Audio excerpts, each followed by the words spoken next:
ఈ రోజుల్లో మనిషికి సెల్ ఫోన్ అనేది నిత్యావసరాల వస్తువుల్లో ఒక భాగం అయిపోయింది. సెల్ ఫోన్ లేకపోతే మనిషి ఏదో అయిపోయింది, ఏదో పోగొట్టుకున్న ఫీలింగ్లో ఉన్న పరిస్థితులు ప్రస్తుతం ఉన్నాయి. సో అదే సెల్ ఫోన్ సంబంధించి సెల్ ఫోన్ ఛార్జింగ్ అయిపోతే పరిస్థితి ఏ విధంగా ఉంటుంది అని ఆలోచించి దాదాపు మేడారం జాతరలోనే మొట్టమొదటిగా మొబైల్ రీఛార్జ్ సంబంధించి ఈ విధంగా ఒక కేంద్రాన్ని ఏర్పాటు చేసి మొబైల్ సంబంధించిన రీఛార్జ్ దాదాపు 3 జాతరల నుండి అంటే 6 ఏళ్ళ నుండి కూడా చేస్తున్నారు. కస్టమర్స్ ఎవరైతే ఉంటారో అంటే ముఖ్యంగా భక్తులు ఎవరైతే జాతరకు వస్తారో వాళ్ళకి సంబంధించి ఛార్జర్ మర్చిపోవడము, లేకపోతే మొబైల్ ఫోన్ స్విచ్ ఆఫ్ అవ్వడంతో తమ బంధువులు కావచ్చు లేకపోతే ఇక్కడికి వచ్చే వారితో కమ్యూనికేట్ చేసుకోలేని పరిస్థితి ఉంటుంది. సో అలాంటి వారికి ఈ విధమైన కేంద్రం చాలా ఉపయోగపడుతుంది. సో మొబైల్ ఫోన్స్, అన్ని రకాల మొబైల్ ఫోన్స్, ఆండ్రాయిడ్ ఫోన్స్ కావచ్చు లేకపోతే ఆండ్రాయిడ్ ఫోన్స్ కానీ మొబైల్స్ కావచ్చు, ఏ ఫోన్ అయినప్పటికీ కూడా అన్ని మొబైల్ సంబంధించిన ఛార్జర్స్ ఏర్పాటు చేసి సో వాళ్ళు సంబంధించి మొబైల్ ఫోన్ ఛార్జింగ్ పెట్టాలి అంటే దానికి సంబంధించి ఒక రేట్ ఫిక్స్ చేసేసి కస్టమర్స్ నుండి డబ్బులు తీసుకుంటున్నారు. దాంతోపాటు కస్టమర్స్ కూడా ఇది ఒక విధంగా ఒక ప్లస్ అవుతుందనే చెప్పాలి. ఎందుకంటే ఛార్జింగ్ మొత్తం అయిపోయి తీరా ఇక్కడికి వచ్చిన తర్వాత తమ వాళ్ళతో మాట్లాడాలని కావచ్చు లేకపోతే వాళ్ళు ఎక్కడున్నాము అనేది చెప్పాలి, కమ్యూనికేట్ చేసుకోవాలి అనే పరిస్థితుల్లో మొబైల్ ఫోన్ స్విచ్ ఆఫ్ అయిపోతే ఈ విధమైన కేంద్రాల ద్వారా చాలామంది కూడా మొబైల్ ఫోన్స్ ఛార్జింగ్ పెట్టుకొని అంటే అవసరమైనంత వరకు వాళ్ళకి ఎంతవరకు ఛార్జింగ్ అవసరమో, ఒక 15 మినిట్స్ అవసరమా, ఒక 1 అవర్ అవసరమా,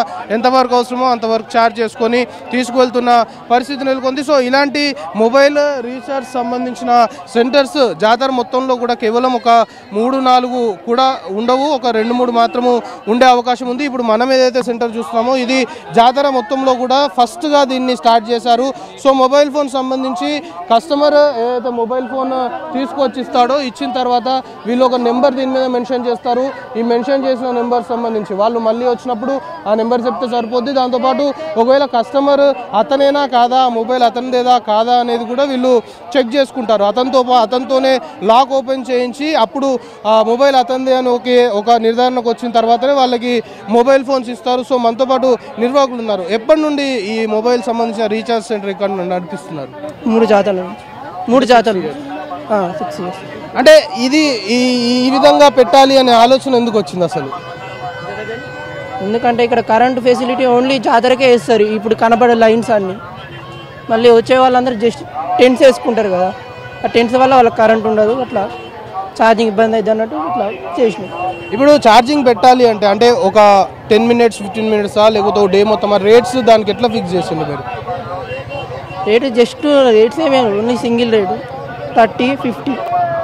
అంటే 30 దేనికి 50 దేనికి? 30 అంటే నార్మల్ డేస్లో తీసుకున్నాయి, ఇప్పుడు 4 డేస్ నుంచి 50 తీసుకున్నాం. జనరల్గా ఎంతమంది వస్తుంటారు ఒక రోజులో? మీకు జాతర స్టార్ట్ అయిన తర్వాత మొబైల్ తీసుకొని ఛార్జింగ్ పెట్టాలని ఎంతమంది వస్తుంటారు అంటే అప్రాక్సిమేట్గా? ఈజీగా 100 నుంచి 120 వస్తారు డే మొత్తం. మొత్తం ఎన్ని షాప్స్ ఉండొచ్చు ఇట్లాంటివి జాతరలో? ఇట్లా అంటే నేను బావుకాడ ఒకటి చూసిన, ఇంకా అంతే ఇంకొకటి చూసిన, మాది ఇంకోటి. మీరు ఫస్ట్ స్టార్ట్ చేస్తారు 2021-19 3-4 ఉన్నాయి సార్ ఇక్కడ. ఇక లైవ్లో ఇక్కడ చిలకల గట్టు దగ్గర 2 ఉన్నాయి సార్, ఇక్కడ ఒకటి ప్లస్ ఇంకొకటి అమ్మవారి గది దగ్గర ఒకటి సార్. 4 వస్తున్నాయి మొత్తం. సో ఇది మొత్తానికి మొబైల్ రీఛార్జ్ అయిపోతే ఏదైతే మొబైల్ ఛార్జింగ్ సంబంధించి వన్స్ అది బ్యాటరీ డెడ్ అయిపోతే తెలిసిన వాళ్ళతో కమ్యూనికేట్ చేసుకునే అవకాశము ఉండదు. అట్ ది సేమ్ టైం ఇక్కడ కొంతవరకు ఎలక్ట్రిసిటీకి సంబంధించి గతంలో అలాంటి ప్రాబ్లం ఉంటుండే కాబట్టి ఈ విధంగా భక్తులకు కూడా ఈ విధంగా ఛార్జింగ్ కోసం ఒక సెంటర్ ఏర్పాటు చేస్తే మంచిగా ఉంటుందని భావించి సెంటర్ని ఏర్పాటు చేశారు. సో ప్రస్తుతానికి జాతరలో మాత్రం 3 నుండి 4 ఈ విధంగా మొబైల్ ఛార్జింగ్ సంబంధించిన సెంటర్స్ ఉన్నాయనేది నిర్వాహకులు చెప్తున్నారు. సో మొత్తానికి ఇది చాలా వరకు భక్తులకు ఎవరైతే వస్తారో వన్స్ మొబైల్స్ డెడ్ అయిపోయిన వారు ఛార్జింగ్ కోసం ఈ విధమైన సెంటర్స్ని ఉపయోగిస్తున్న పరిస్థితి మేడారం జాతరలో కనబడుతుంది.